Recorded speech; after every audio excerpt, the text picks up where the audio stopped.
السلام علیکم ورحمۃ اللہ وبرکاتہ۔ محترم سامعین، خواتین و حضرات، اجالا چاندنی امید اسلامک چینل سے میں آپ سے مخاطب ہوں۔ نئے آنے والے ناظرین و سامعین میرے چینل کو ضرور سبسکرائب کریں تاکہ یہ سلسلہ چلتا رہے۔ ویڈیو لے کر آیا ہوں کہ نبی پاک رحمۃ اللہ العالمین صلی اللہ علیہ وسلم نے رمضان آنے پر روزہ نہ رکھنے والوں پر، اس کی لاج نہ رکھنے والوں پر، اس میں اپنی مغفرت نہ کروانے والوں پر لعنت کی ہے، بد دعا کی ہے۔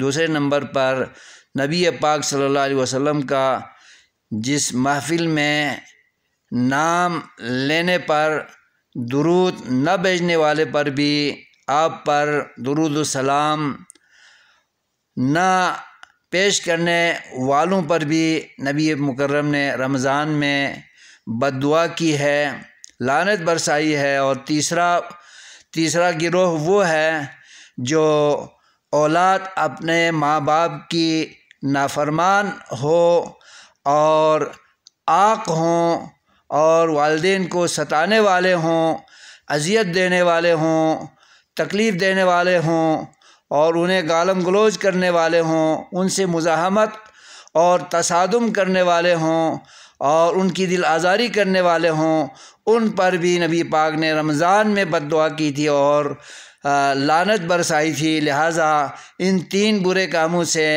ہم مسلمانوں کو بچنا چاہیے اور اپنی خیر منانی چاہیے۔ اللہ تبارک و تعالی ہمیں نیکی کی، توبہ کی، استغفار کی، مغفرت مانگنے کی توفیق عطا فرمائے اور اپنی زندگی کو اجیرن بنانے سے بچنے کی اور زندگی کو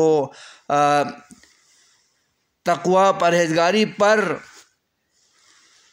چلانے کی توفیق خیر عطا فرمائے۔ آمین یا رب العالمین۔ السلام علیکم ورحمۃ اللہ وبرکاتہ۔